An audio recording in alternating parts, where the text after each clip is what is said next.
হচ্ছে আজকে আমি ইউটিউবে স্ক্রল ডাউন করছিলাম, সেখানে দেখতে পেলাম বাংলায় যুব শক্তি নিয়ে কিছু ফেক নিউজ ঘুরে বেড়াচ্ছে। কি ফেক নিউজ?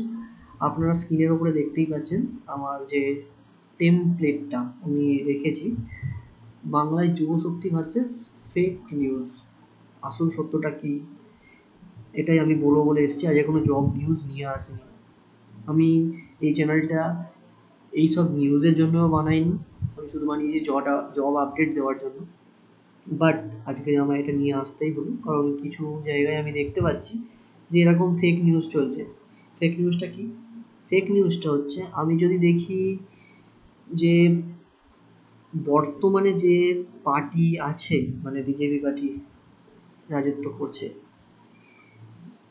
সেই পার্টির দিক থেকে যে ওয়েবসাইটটার মধ্যে তাদের যুব সাথীর যে কাজগুলো করবে বলে রেডি করেছে, সেই ওয়েবসাইটেই আমি আছি।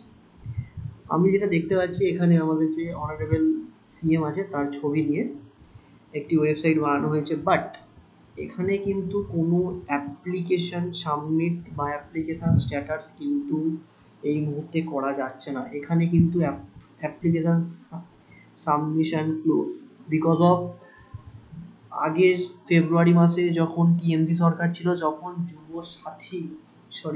সাথী প্রকল্প চালু করেছিল, তখন এটা সাবমিট করা যাচ্ছিল। বাট বর্তমানে যে যুব শক্তি প্রকল্পের কিন্তু এখনও কোনো ফর্ম সাবমিশন বা অনলাইন ফর্ম বা অফলাইন ফর্মের কোনো কিন্তু কিছুই এখনও পর্যন্ত সরকার কিন্তু বলেনি যে চালু হয়েছে।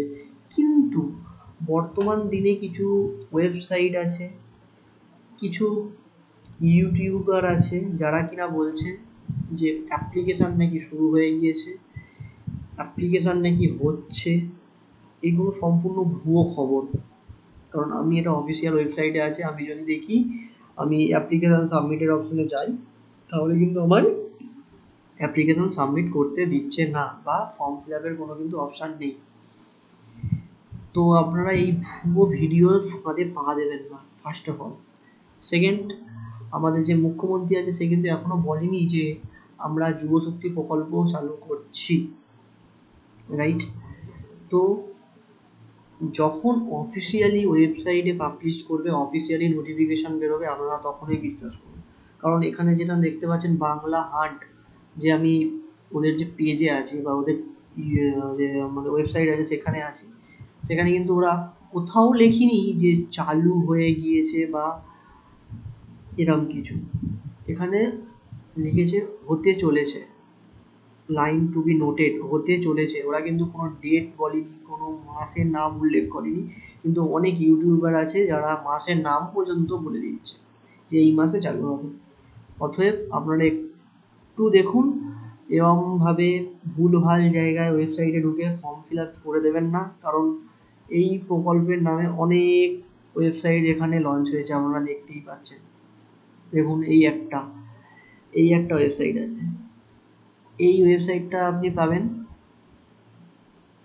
এই ওয়েবসাইটটা যখনই কোনো স্কিম সরকারের অ্যানাউন্স করবে বলে বা করার মতন একটা পরিকল্পনা দেবে, তখনই এই ওয়েবসাইটটা লগ ইন হয়। মানে ওয়েবসাইটটা দেখবেন সবার আগেই সার্চ করলে শো করছে। আপনি যদি অন্নপূর্ণা ভাণ্ডারেও যান, তখনও দেখবেন এই ওয়েবসাইটটা শো করবে, ঠিক আছে? তো এরকম ভুয়ো কিছু ওয়েবসাইট আছে, যেমন এই ওয়েবসাইটটা দেখুন, ইনফো। এই ওয়েবসাইটটা কিন্তু কোনো রকম কিন্তু কেউ লগ ইন করবেন না, করে আপনাদের ডকুমেন্ট সাবমিট করবেন না বা ব্যাঙ্কের অ্যাকাউন্ট সাবমিট করবেন না। এক মুহূর্তে কিন্তু আপনাদের ব্যাঙ্কের অ্যাকাউন্ট খালি হয়ে যেতে পারে। ওকে, তো এগুলো থেকে একটু অ্যাওয়ার থাকুন। এখনও পর্যন্ত কোনো ডেট অ্যানাউন্স হয়নি, বা কোন মাসে বা কোন তারিখে ছাড়া হবে কিছুই কিন্তু বলেননি আমাদের অনারেবল সিএম শুভেন্দু অধিকারী। অতএব আমার এইটাই বলার ছিল, এইটার জন্য আজ ভিডিওটা বানানো। চ্যানেলটাকে অবশ্যই সাবস্ক্রাইব করুন এই ধরনের ভিডিও পেতে। মানে ভুল হচ্ছে, এই ধরনের ভিডিও নয়, জব আপডেট ভিডিও পেতে চ্যানেলটিকে অবশ্যই সাবস্ক্রাইব করুন। ধন্যবাদ।